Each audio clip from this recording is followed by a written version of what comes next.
Our movie begins with Devki entering a classroom and starting her lesson. She's a biology teacher, very popular with her students due to her humorous teaching skills and modernity. After beginning her lesson, she realizes two girls are distracted by something on the phone. She approaches those students and learns a boy, Mohit, has sent a girl, Arya, an offensive video. Devki throws the boy's phone out the window before asking to see his parents. That evening, it's revealed that Devki is Arya's stepmother. She desperately tries to have a relationship with Arya, but the girl keeps brushing her attempts aside. While having dinner, Arya requests to attend a party that weekend. When her father, Anand, consults with Devki, Arya rudely interjects and leaves the room. Anand is leaving town for a business conference, so his family bids him farewell. Arya apologizes for her previous outburst before revealing that she can't be cordial with Devki, as that feels like replacing her deceased mother. Some of Devki's students come to visit and thank their former teachers. Arya learns that Devki speaks about her to her students. She warns her stepmother against it, since she's not her biological daughter. At the party, Arya's having fun with her close friends. While dancing, Mohit approaches her and asks for a dance. Arya shuns him because she's busy looking at another boy she fancies. Mohit returns back to the spot he's sharing with his cousin Charles and a criminal called Jagan. Charles decides to lace Arya's drink to lower her inhibitions and let Mohit have his way with her. Unfortunately, Arya refuses Charles, and her friend drinks the laced-up drink. Charles returns to the table red with rage. After a while, Arya calls Devki, saying she'll be home in a few minutes.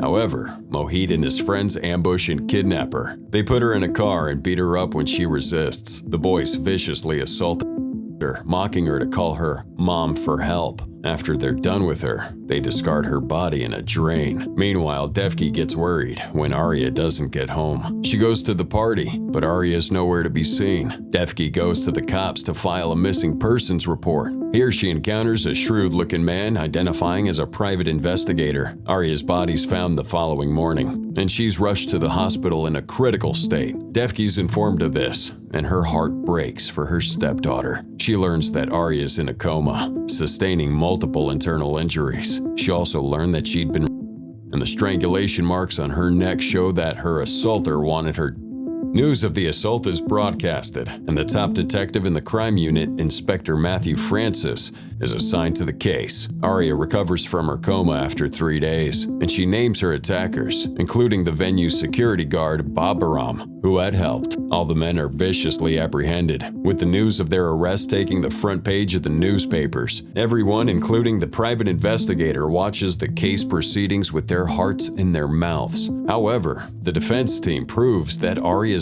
had alcohol, so her statement is unreliable. They also provide alibis for the men, and the forensic report is negative. Due to this, the judge finds the accused innocent and releases him. Anand is so devastated he punches one of the men, causing him to be arrested for contempt in court, and Devki has to bail him out. When they get home, they find that Arya had locked herself in her room. She's about to inject herself with something, but the parents intervene. Arya is screaming, learning that the perpetrators have gone free. Life goes on in the outside world, but Arya gets depressed by the day. She further pulls away from Devki, making the older woman pretty sad. Anand keeps himself busy with getting an appeal, but most of his efforts prove futile. Devki's horrified to learn that Mohit is back in school. She talks to the principal about it, but he can't do anything because the law found Mohit innocent. That night, Devki watches Arya scrub her body brutally in the shower, trying to wash away the night's memories. This is what drives her to the private investigator's office. The man, Daya Shankar Kapoor, or DK for short, sympathizes with her, as he too has a daughter. DK agrees to get information about Arya's assaulters to Devki, intending to enact vengeance on her daughter's behalf. He wonders if he'll be doing the right thing, to which Devki asks him to choose the better of two wrongs. The first person she wants info on is security officer Babaram. Now he's at a pub drinking when a woman grabs his attention. He eagerly gets into a taxi with that woman. Now he wakes up 4 days later, still drunk, and goes home, where he hits his wife for nagging. In the bathroom, he's horrified to discover his manhood's gone, and that shot causes him to slip and fall, ending his life. News about his is broadcasted and Arya smiles when she learns that a vigilante might be out to help her. Similarly, Detective Matthews learns of this news and figures that Anand might be the vigilante. He tells his men to follow and spy on Anand, hoping to find him in action. Devki meets up with DK in a gallery, and he gives her a flash drive with information about Charles and Mohit. Charles is watching a wrestling match while drinking his protein shake when he starts seizing up. When Mohit finds him, Charles is unconscious and foaming at the mouth. Now, while at the hospital, Mohit gets a fire alert from his house. Since Matthew and another officer are at that hospital, they offer to drive him home. Matthew believes that Mohit and his friends are guilty, so he knows someone might be after him. At Mohit's place, the officer finds incriminating evidence, showing that Mohit had poisoned Charles with cyanide derived from apple seeds. Mohit's laptop even showed a search history showing how to make that cyanide. Devki had planned all of this, but with no evidence to prove that, Mohit's arrested for the attempted murder of his cousin. While clearing that apartment, Matthew spots a pair of eyeglasses, and realization dawns on him. Matthew accosts Devki at the parking lot, warning her against enacting justice alone. Unfortunately, he can't prove that she's the vigilante, so he lets her go. He also warns her against going after Jagan because he's like a ruthless criminal. News of Mohit's arrest and Charles's paralysis make Arya very happy, and she believes that her father is the vigilante. Sometime later, Devki goes to Charles at the hospital and confirms she's behind everything, and that she's Arya's mom, intent on punishing her assaulters. Arya comes out of her shell and wants to head out of town for a family vacation. Devki meets up with DK, learning that Jagan had been missing since the case. However, DK promises to have info on him by the time she and her family returns from vacation. After the two part ways, Matthew gets at DK, taking him back to the station. Fortunately, Matthew's boss hears about it and has him release DK, fearing a harassment suit. Elsewhere, Jagan resurfaces and visits Mohit in prison. Another inmate is physically Mohit and wants Jagan to get him out. Jagan goes to the hospital to see Charles, using his last breath. Charles reveals that the person behind their downfall is Mom. Jagan realizes that Mom is Devki, so he goes to her house. He learns that the family's away on vacation. As he turns to leave, he notices DK following him. DK goes to his office and calls Devki. Before he can give her a status update, he sees Jagan walking into his office. Jagan quickly learns where Devki and her family are staying. DK warns him that he will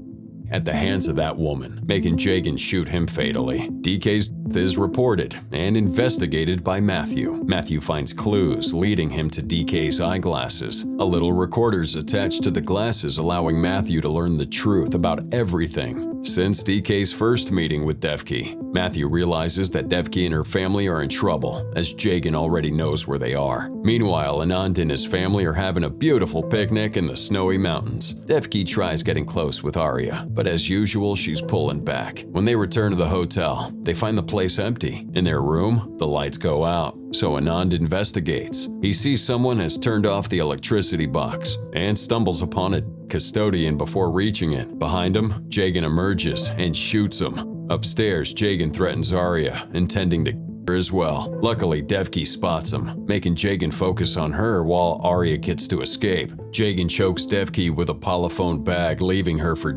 while he goes after Arya. A few minutes later, she recovers and rushes out. She's ambushed by Jagan, about to be shot when Matthew shoots at him first. The two men get into this fist fight, ending with both Matthew and Devki aiming a gun at Jagan's head. Matthew talks Devki down, warning her that she'll be arrested if she does this. Matthew then hands Devki his weapon, saying that if she wants to Jagan, she should do it with the right gun. Matthew urges her to get justice, but Devki hesitates. He mentions all the efforts she's gone through to avenge her daughter, not knowing Arya's hearing this. Arya comes out of the woods and calls Devki Mom, making her shoot Jagan. Devki and Arya share this tearful and tender embrace, while Matthew looks on. Always a pleasure having you guys around. Thanks for watching. Like and subscribe if you had a good time today, and get ready for the next one.